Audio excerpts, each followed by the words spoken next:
Hello, Warriors. Hope everyone's doing okay. What's your best idea, Warriors? Type it in the text.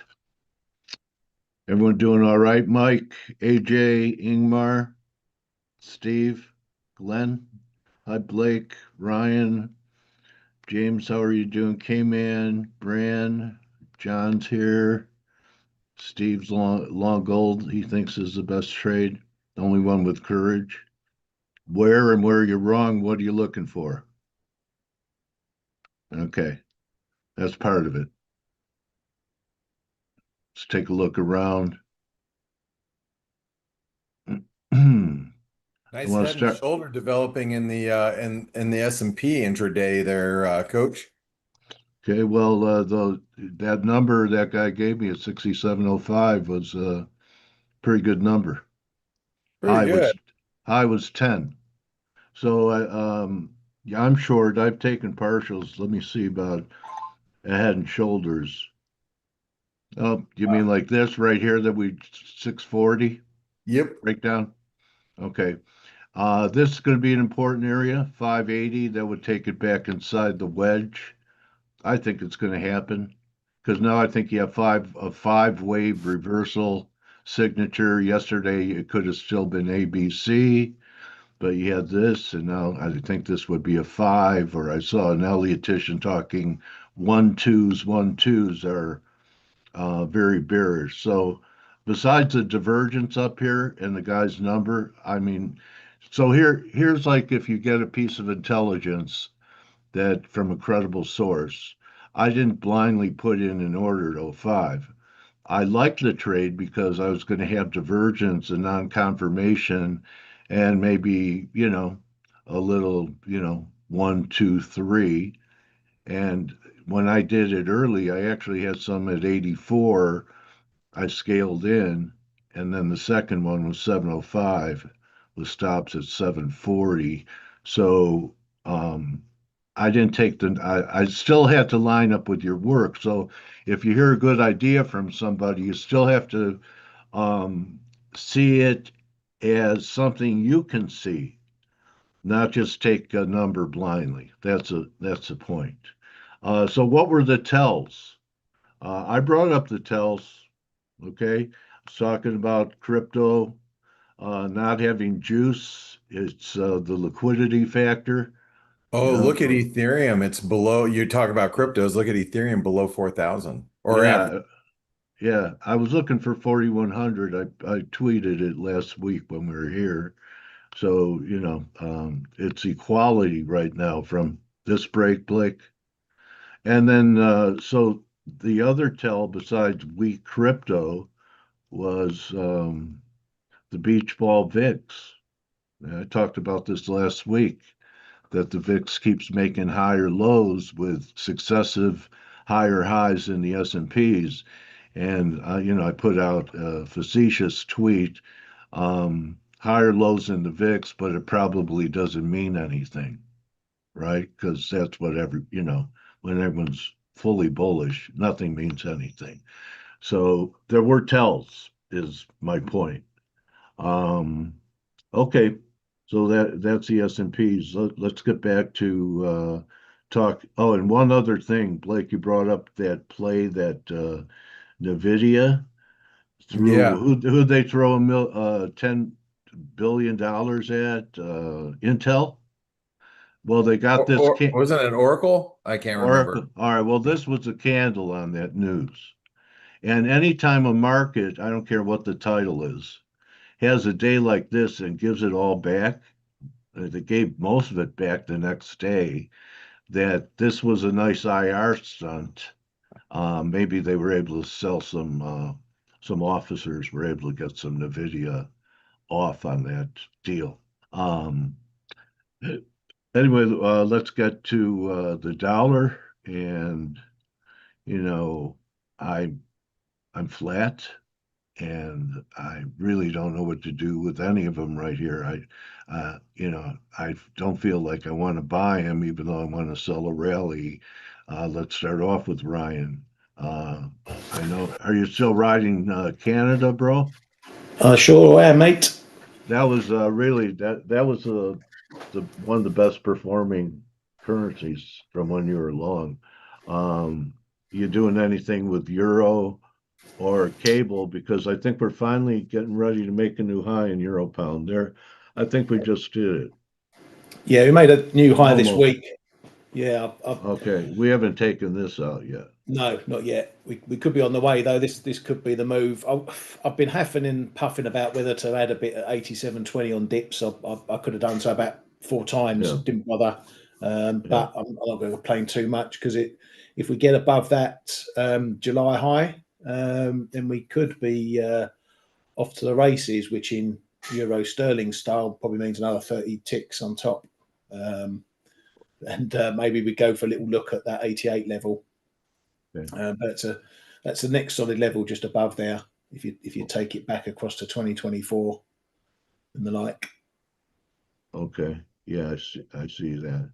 yeah, Okay. just down there. But Uh, yeah, dollar CAD's doing all right. Dollar yen, I'm sitting here watching it, waiting for it to break this 80 85 level, which has been the sticky point of the range going back the last few months.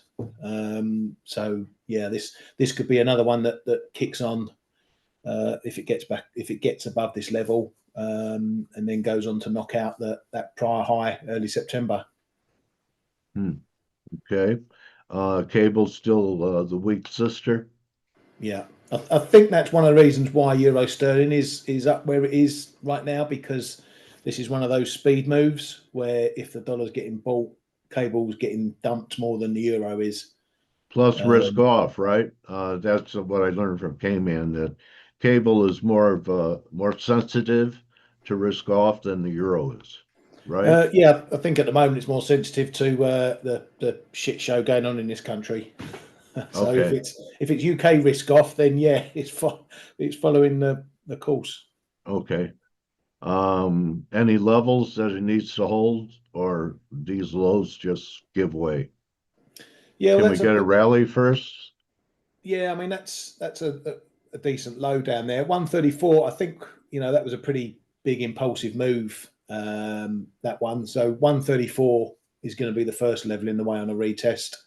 And then we're going to be looking at lows. But the thing with cable, when there's not much going on, it likes to respect the double O's and the 50s a lot, Okay. as you can see in this move. Since we bounced off 134.50, was that Yeah. 21st, 22nd, Yeah.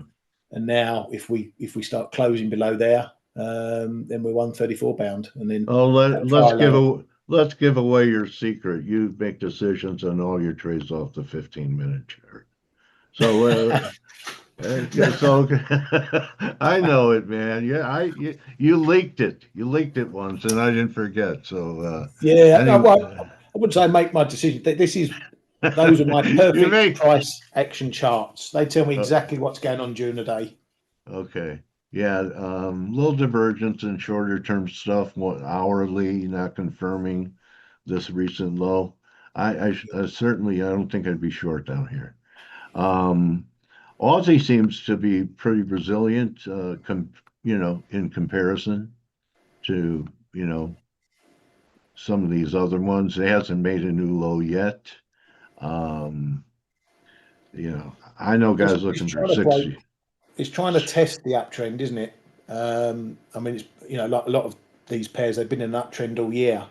We're probably I haven't got my fibs on this one from that August low. We must be at around about the 38.2 Oh around yeah, here, close yeah, by. yeah, Just eyeballing it. I know Kay yeah, will probably have the fib on there. yeah. I have these fibs because I was, all I could do is Another way. retrace Yeah. 38%. And while I'm thinking about fibs, just, thinking about a correction in the S&Ps, uh, here's my here's my target off this fan line. Comes in around the bottom of the wedge, a little under 62, maybe 61.40. I think that's still a natural, but still has to prove that it's going to break down. But I was thinking about this, guys. If something's ending up here, and this is all just one wave, and it started from 48, 4,800, Um, that's about 2,000 handles. So, you know, That's a, 400 points would be the smallest fib retrace, yeah. that 23. So the other one would be closer to 8, which would take it back down there, 6,200 or lower. Um, anyway, I was Well, just thinking you about, got the case going over what stocks might do over the shutdown. We've had a whole big discussion in the chat room since then about what might happen to the S&P if we get confirmation of a shutdown coming. And then we've when got will we Trump. know? Next Monday? Yeah, I don't know exactly when because they Yeah, can have talks and meetings and last minute yeah. votes. I don't think they can vote in the Senate until the 29th. I think the Senate's off till the 29th or something. Okay. So it would They're be a bit always of a off. rush job. If that vote fails, then we're probably nailed on for a shutdown. So Yeah, So it's, I think that's why it is a bigger risk too, is you're right. The voting's gonna be at the last minute type of thing. yeah. okay. And so some of the research, intelligence gathering, the community has done shows that it could be risk off if it happens. Yeah, we're not sure it necessarily means it's going to be a huge move, Huh. but the initial reaction we might see something, but the after that the market just history has shown the market just goes back to doing whatever it was doing before. It sort of brushes it aside after the initial reaction, unless obviously it becomes a really protracted thing, weeks and weeks, and then you're gonna see some effects. Oh yeah, people aren't going to get their social security checks and things like that. That People sort won't of get thing paid. usually still happens. There's caveats to all that. That certain veteran payments and all those sort of things they get a pass to carry on. But Okay. it's the economy. You think of all the firms who have government contracts who Yeah. won't get paid, won't get any extra business. It's just like slamming a door in their face. And then what do? They start firing workers if they've got no business, Yeah. laying people off. That's when the ripple effects start growing. The longer that goes on. Okay. Just a quick update on that gas. I added to my position here this week. There's a daily. Sure looks like if we could just get through, make a little more upside progress. This looks like a nice little ABC for 2, and maybe we're in 3 here. And the oil doesn't look bad either. It's down a little bit today, but USO, I mean, it's trying not that far, a couple bucks from a breakout, but I'm mainly in that gas. Um, if Trump has his way, Europe will stop buying gas from Russia. Where are they going to get it? Norway. Norway? Okay. Why don't they do business with Norway anyway? They do. They Okay. absolutely do. Because Can they, Norway can Norway who would is Norway capable of filling the gap of what they get from Russia? I think so. But yeah, Hmm. the US will come into play. Good morning, everybody. Morning, Yeah. Dale. The Hey, good US morning, buddy. will come into play because that's one of the pressure points that Trump and his administration were putting on the EU to buy more US stuff. So there may be LNG Yeah. crossing the Atlantic as well. But Norway should, in theory, be one of the beneficiaries for Europe turning away from Russia. Okay. So we should be. What kind of effect do you think we're going to have in the NOK if that Uh, happens? well, I mean, in theory, it should be positive, right? But Yeah. for the time Yeah. being, Norwegian kroner is not finding too much support. But in theory, it should be positive Norwegian kroner. I think there's a bit of seasonality ongoing, or some month, quarter, and stuff ongoing in the Norwegian kroner. But Yeah. it has recovered quite a bit, the dollar Norway. But in theory, I mean, more Norwegian gas and oil would mean better for the Norwegian kroner, right? Yeah. Yeah, it's had a decent bounce off the lows. Yeah, like every dollar basically. Yeah, yeah. Yeah, you want to cover the metals? Silver gap to new highs up here. Beach ball. I Beach think ball. what happened last week was significant.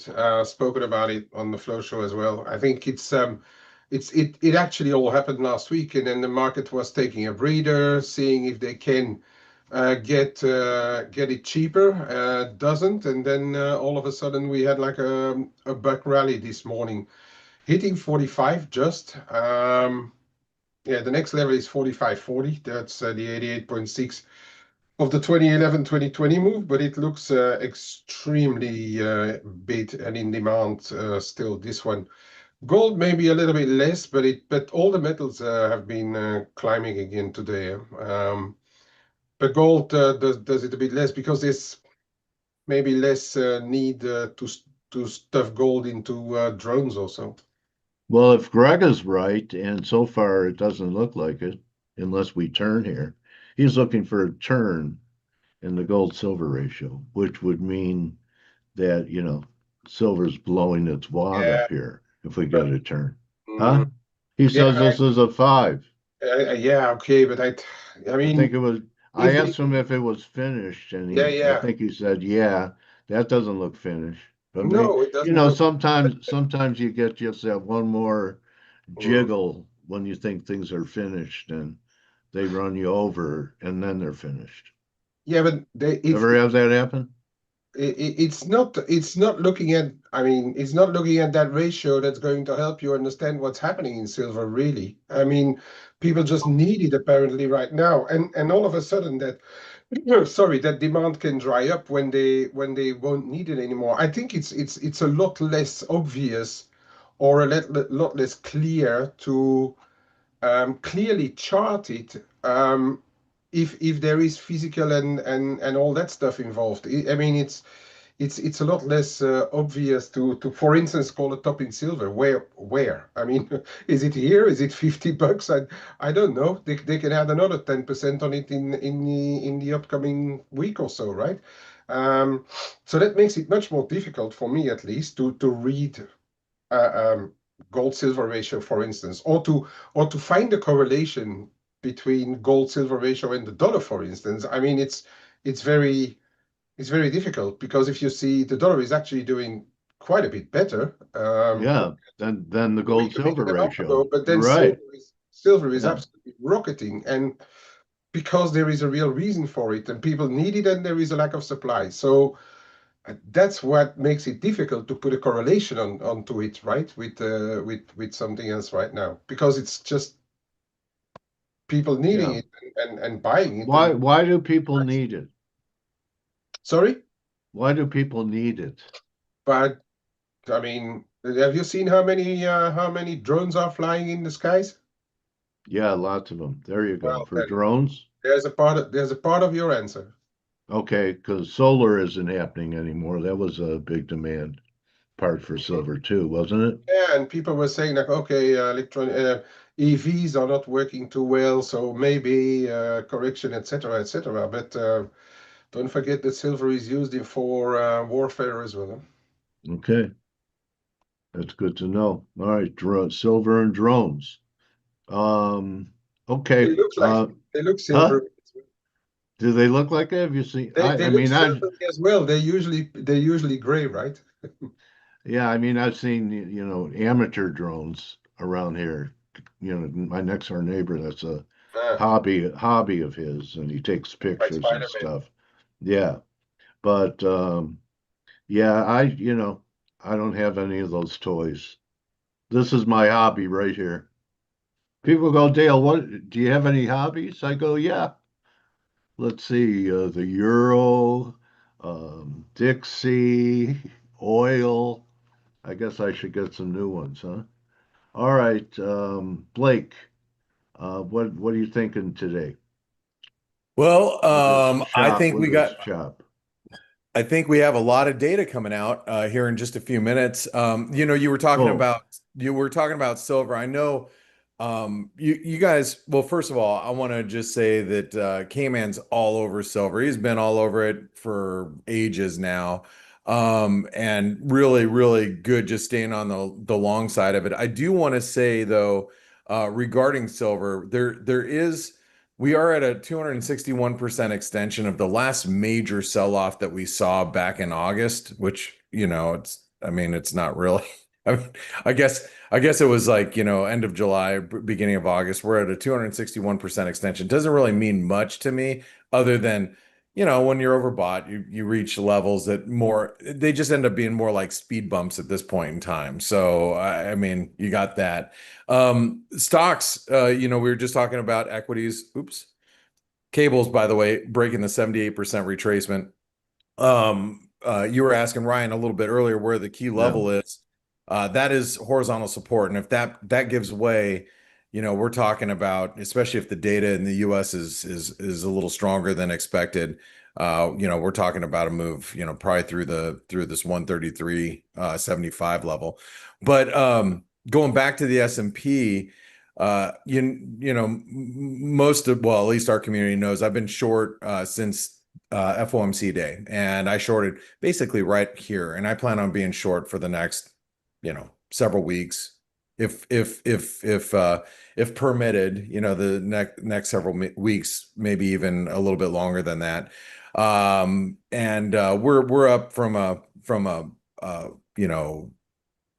technical standpoint, really critical resistance from a weekly point of view channel. I still think we're completing wave 5 from the 2022 lows. You guys know I've been trying to scout out a level to be on the short side, and this is where I'm staking my claim. And so now that we have this head and shoulder pattern developing, we'll see if this can play out a little bit. I think this is a decent pattern. And by the way, that was brought up by, I want to say, Rick in our chat room this morning. He had mentioned it. He mentioned it just a little while ago. Said, nice head and shoulder patterns playing out here, and so that's something that now we're all keeping a close eye on. One of the other things, Dale. That's great, man. Yeah, because I didn't really recognize it till you brought it up. So that's what I mean about collaboration. Now, I have my own bearish arguments for this and stuff, but it's so great to be able to add on some more confluence to your argument and give you this gives you a target. Okay, so really, you got to be part of a community. You only have two eyes, right? That's right. I would say that probably half of my trades that I do personally are found in our community. Not you can go and you can follow traders. You can go into the trades room and say, oh, hey, Blake bought the US dollar Norwegian krona about an hour ago. I mean, you can do that if you want, but that's not where I get my ideas. It's, as Dale points out, it's all the eyeballs of, oh, wait, what's K-Man looking at that I wasn't seeing? Yeah. Or, what Michael Brown is talking about, or, just different, Ryan, he might chime in once every week or so. Just kidding, Ryan. He's in there all the time posting all of his stuff. Joking, Ryan. But having those eyeballs are really, really important because you're only human, and having a team around you is amazing. So with that being said, make sure you guys take advantage of the trader funding program. If this is the very first time you want to get funded, we have 50% off our $5,000, $10,000, and $25,000 packages, whether you want instant funding, like get more money like today, or you want to take a one-step assessment. With either one of those, it's 50% off, and you get included in our community for a certain period of time, depending on what package you use. Also, it's 30% off up until September 30th for all packages for any trader. If you've been previous, if you're putting up, you want a second funded account, you can do that as well. 30% off all packages with the trader funding program. So if you want to know how to take advantage of this volatility, that's how you do it, Dale. There we go. There was my spiel. That's pretty good. Thanks, man. I was just trying to cram that out really quick. we got about 6 minutes till data comes out. I am a dollar bull at this point. I'm looking at currencies like the dollar MEX we're getting really close to squeezing. I sold half of mine yesterday from buying it at 1824.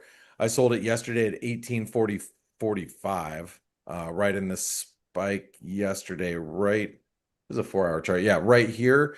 I'm looking to actually add on a breakout above that. I'm looking to just add to more dollar max longs.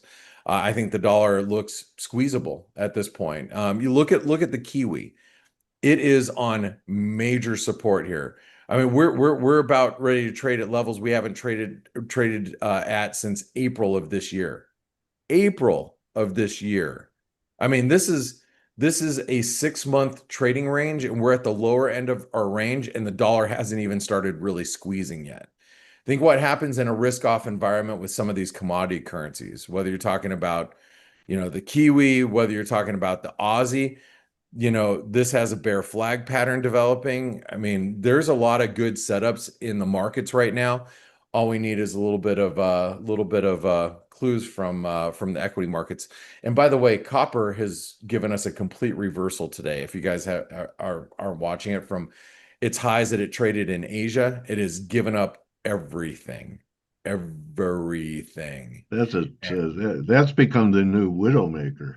That is look at that was from yesterday. Remember, we got that Yeah. spike yesterday, and Yeah. look at this reversal that we're seeing right now. I mean, this is the stuff that should be getting your attention right at this point in time. Hey, we got about a few minutes before the data comes out. Ryan, what are you looking at as we go into data? I know you're trading the dollar yen.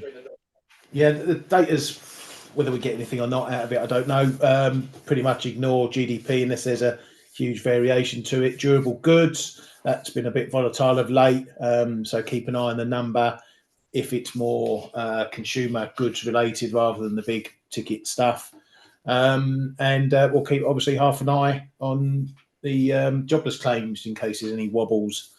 Like we saw the other week. Because last week was a lot of people think that last week was an anomaly. So or was it the 2 weeks before? I'm sorry. Yeah, the Labor. It was Labor Day and fraudulent claims in Texas and all that sort of stuff. Right.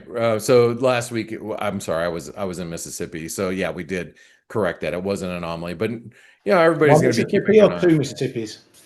1 Mississippi, 2 Mississippi, 3 Mississippi, 4. All right. So yeah, anyway, we'll be keeping an eye on the data. You're looking at the dollar yen. K-Man, what are you looking at? Yeah, risk for one, because there seems to be a bit of stuff going on in the equity markets. Keeping always an eye on the yields, on data. Although, I mean, mostly the data should be about claims. Durable goods haven't really done much to change markets when it comes out, unless we got like a huge variation. And the other Q2 stuff is we're nearly at the end of Q3, so I don't know whether that's still important. But yeah, so I'm looking a little bit at risk. I'm still relatively speaking dollar neutral right now. But I'm obviously a bit long that euro sterling as well, and see if it can go for a walk higher too.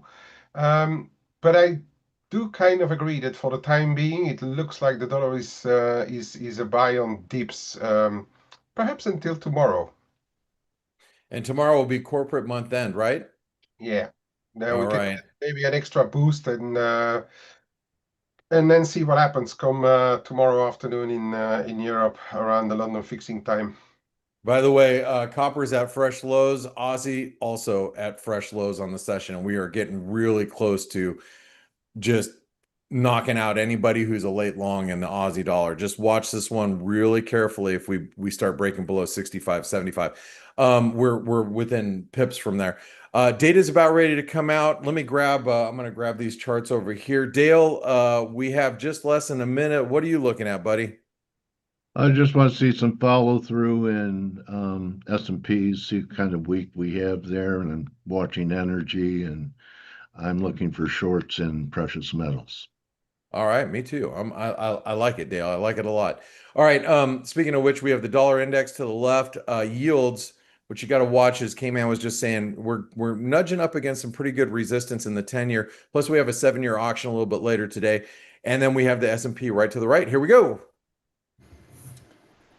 Durables good, up Whee! 2.9%. Jobless down 218, so much Strong. lower. Good numbers. Strong economy. Good numbers means Stephen Moran thinks that 200 basis points lower is where neutral rate should be.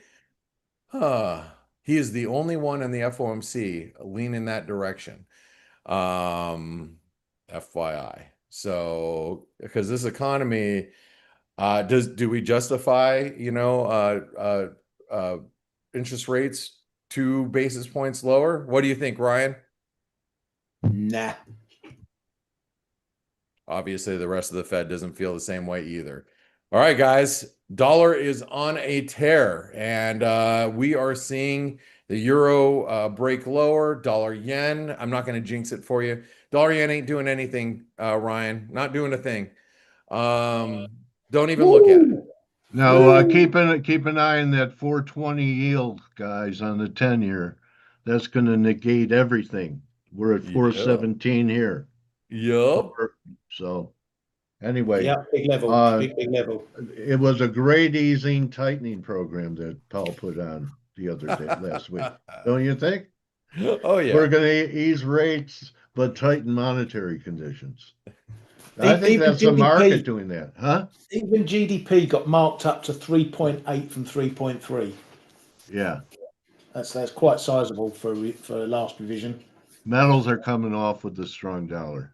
That may have been it in silver. I have an expert to ask, though. All right. All right. So we have James Henry Anderson with us. James, great to have you back. Thanks, team. Thanks, team. Coach. Thanks, Dream Coach. team.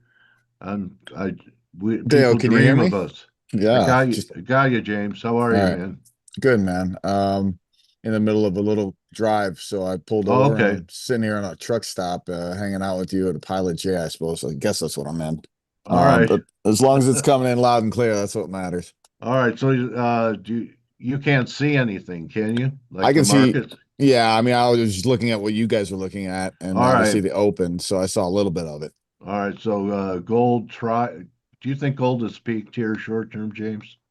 I have put on some short-term shorts for like 1% of my overall assets under management, and I am heavily concentrated long in bullion. Gold.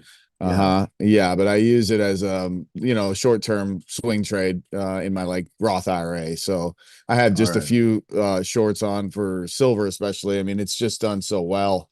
You got to assume at some point it's going to pull back. The question is how far down, whether it peels back to 42, 41, 40, 39, somewhere in there. You would assume that's just the way that silver kind of does. Yeah. Okay. And how's demand? Where's the demand coming from? Is retail going crazy now? Not yet. I think retail really doesn't get into it again until we get beyond 50. I think that's when you get the newer blood that will come into this market. At the moment, there's still people who've been buying for so long, pretty much who were baptized from the global financial crisis onward, especially into the silver bullion arena. The United States is the silver bullion dominated player in terms of investment grade silver bullion buyers. India would probably be second, but India is a little bit different of a market. And so when it comes to silver, the United States is silver nuts. And so I totally expect a mania eventually in the silver market in the United States for sure. Okay. Help me make a case for $35 silver. Is it possible? Yeah, you get me some deflationary busts, some stuff happening where the dollar strengthens really quickly. That is possible. Totally. Yeah, the dollar I think has bottomed, but only for a bear market rally to say 102. Is that enough to give us a correction in gold back down to 3,000? I'm not sure. I was hoping for that, right? Like I literally have cash set aside to buy some gold bullion once we do the 200-day retest, because we always do at some point in a bull market. The 200-day has been climbing though rapidly. I think it's 3,150 or just north of that. Prior it was around 3,000, but after this latest move, it's precipitously gone higher. So To make a case to get back to 3, to get below 3, I find that to be a little bit far-fetched, but anything can happen in these markets. Remember, I mean, COVID, negative oil. I mean, it just, you don't ever know what can happen. So you never say never, but in terms of probabilities, it's low, I think, to think that it was going to go down that far. But it could, don't never say never. What are there any geo things, or is this mainly monetary central bank story? Yeah, in terms of gold, right Yeah, now, I think you have a combination of a few factors. You got central banks who have been buying a record clip over the last 3 to 4 years.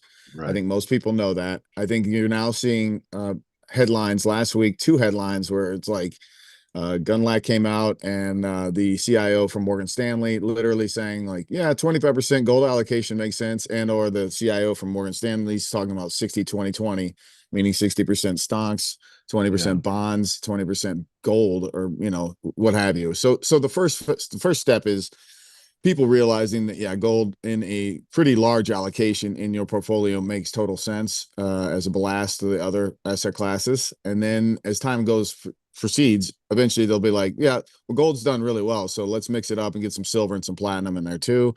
And so that's kind of the first step. We're on our way toward it becoming much more mainstream in the institutional class, allocating. But I mean, I saw surveys this week already, Dale, like 39% of a Bank of America survey of financial managers said they have zero allocation to gold at all, nothing. So this is really early in terms of innings.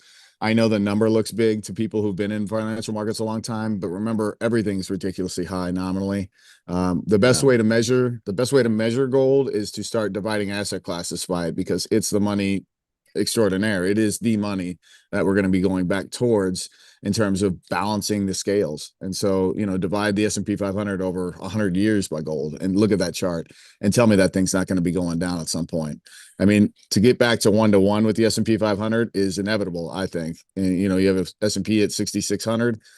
I don't know exactly where they're going to meet, but they're going to meet. And then eventually gold probably goes into a bull market where it goes beyond. I mean, it happened in 2011. You could buy the S&P 500 in 2011 for 0.7 ounces of gold. Okay, I saw it happen in the late 70s. Right. Yeah. I mean, it I went one to I one. remember I used to One. work out at a place, and there was an E.F. Hutton guy, and he was saying that the Dow and gold are going to cross, and Yeah. they It went did. it went 1-to-1 with the Dow Jones Industrial for like a small fraction of time, but it did Yeah, happen. And I mean, the yeah, Dow is what, 30 some odd thousand? I mean, it's like, this yeah. is how silly things can. And look, it's happened once in your lifetime. It can happen again. Like this concept, that's one thing about financial markets. If it's happened once in history, it could damn well repeat in some twisted way. I like that.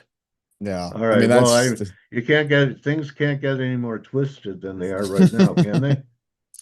no, Dale, it's very twisted, and it's very I we got I a feel lot like a pretzel, man. we got a lot coming at us at all times, and it's impossible really to take it all in. We're not designed to handle all this. That would be Uh, my argument in yeah, terms I of have human beings. yeah, a lot of overload. So Uh-huh. we're getting a nice fade in the gold today. Do you have a view on the dollar here at all? No, but I have seen, some gold bulls, like long-term gold bulls, guys I respect, like Christopher Aaron of iGold report. Yeah. He's starting to pound the drum saying, the dollar is going to have a real resurgence here, and he's calling for what you're hoping for, which is a gold to go back down toward the low 3,000s. So, Well, he um, must really be looked. Did he give targets in the dollar yeah, or yeah. I mean, I don't know. He has a chart, like he has a Twitter handle. It's Christopher Aaron iGold. I think it's iGold Global or yeah. something like that. Christopher Aaron on Twitter though. I did see a tweet from him. I didn't go down the rabbit hole exactly, but he did post a chart, and the way it Yeah. looked, I could very well it could come to fruition. I mean, the guy is pretty accurate. A lot of his calls have come true. Some of them haven't, but Okay. that's what it is Well, when you that's make calls. no one in this day and age, no one walks on water, but Yeah. people do know how to swim. Yeah, if you can be right 60-70% of the time, that's pretty good. And just allocate appropriately. And again, the easy thing about this is that it's the one asset class that you can actually just take outright and pull from the system, right? And so Yeah. that's the pitch on bullion. It's pretty simple as long as you're smart about the way you acquire it and store it and all that stuff. And that's a little tricky. It's nuanced. You got to know what you're doing. But yeah, it's pretty easy. It's about as dumb an asset class as it gets in terms of you buy, you hold, and that's that. How's fall out there, the weather? Oh, it's starting to change a wee bit. We'll probably have peak leaves in about 2 to 3 weeks. And I miss that. yeah, it'll be pretty. And I then it'll miss be that. terrible. And then it'll be terrible for 5 months. The only two good seasons back there is spring and fall. Yeah, well, the spring we don't get. It goes straight from Oh winter to yeah. like summer, and then our best is fall. So like we just went through the cherry season. September is about as good as it gets where I'm Yeah. at. So September's a great month. All right, James. Well, I think we've covered ground to where I could get you back in your car instead of cars whizzing by you. I Uh, was listening to the Cars too, Dale. It was pretty good CD, man. yeah. Oh, okay. Yeah. They Yeah, I don't were a know if you great remember. band. I don't know if you remember Cheerio in the late '70s. They had a really good song. Man, that song's good. Yeah, Something for me to check out. And yeah. where do you think gold will be, James? We'll be talking in December. Okay, so let's see. We're at 37 odd 50 somewhere in there. I don't know. 37.40. We're only up Yeah. $3 now. Yeah, so there's a lot of people hoping that nominally it'll clear 4 this year. I don't think. But Yeah, they look, think that's a layup. Yeah. yeah, but there's guys out here that I respect, like Michael Oliver, who's been trading in gold since 1975, since the comics started. I mean, Yeah. this guy he's literally saying like silver is going to be on the up and up, and like look out. He doesn't see any deflation scares that we're worried about. And he's calling for 50 silver before the year's end, and that it will go manic and possibly could go, much further by Q1 2026. So that's the problem with being in a bull market. You've been in kind of Yeah. your mind, you're coming out of a cyclical bear, and so your mind is kind of slanted. You got to get more in the bull mode and be more bullish 60% of the time than bearish.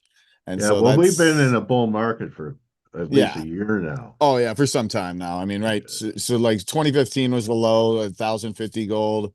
Yeah. And here we are almost 4 bagging it, right? So Yeah. What's your ultimate goal? What's your ultimate target? Are you my like a lot ultimate of guys? yeah, for gold, it's at least let's get back to 1-to-1 with the S&P 500. Let's do that first. That's the first step. And then let's see what the world looks like. Let's start there. And then, I have even more bullish forecasts, but let's get there first and not get ahead of ourselves and see what the world looks like.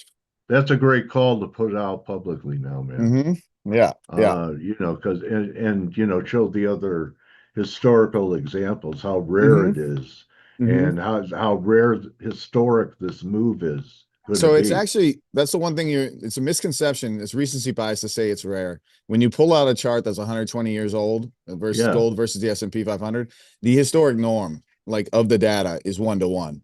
And it's only in the last 30, 40, 50 years of this fiat financialization where we've gotten Okay. accustomed to it not being the case. But if fiat Well, I don't financialization, call 40 years recency bias. okay, well, if I do because Okay. I'm talking about data, long-term data with All a right. fiat financial system that's unraveling, and when it unravels, it goes back, and not only goes back to the mean, it swings beyond the mean. It goes to the other way, to the Yeah. extreme, and so that's the contention.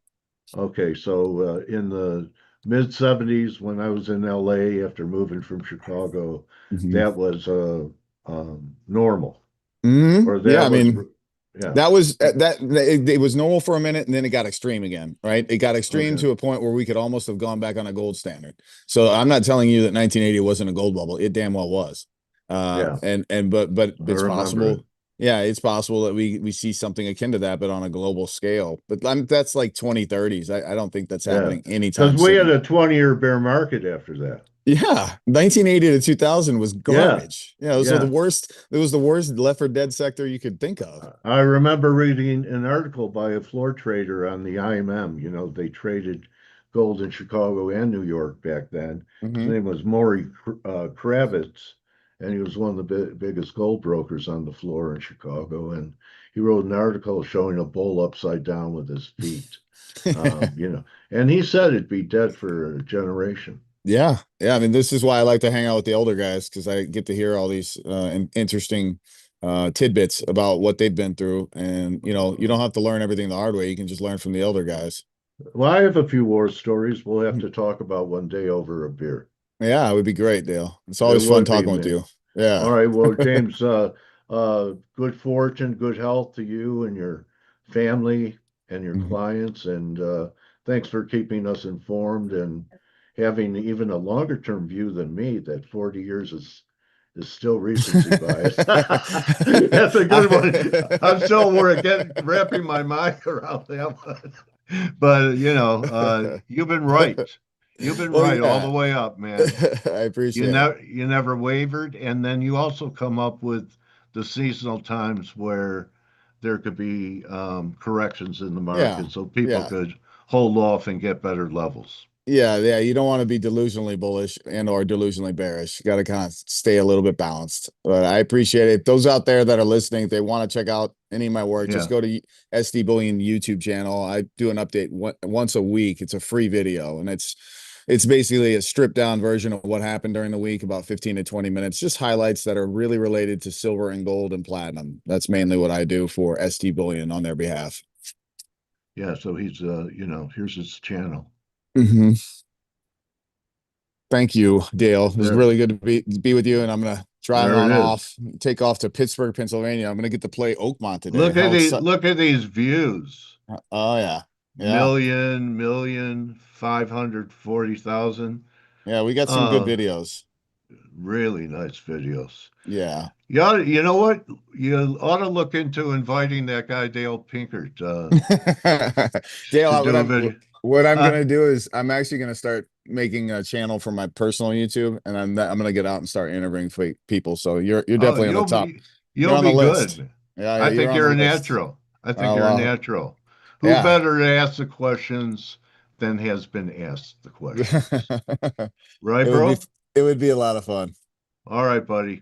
James Henry Anderson, follow him on X at James Henry and he could also steer you to where you could buy your physical metals as well.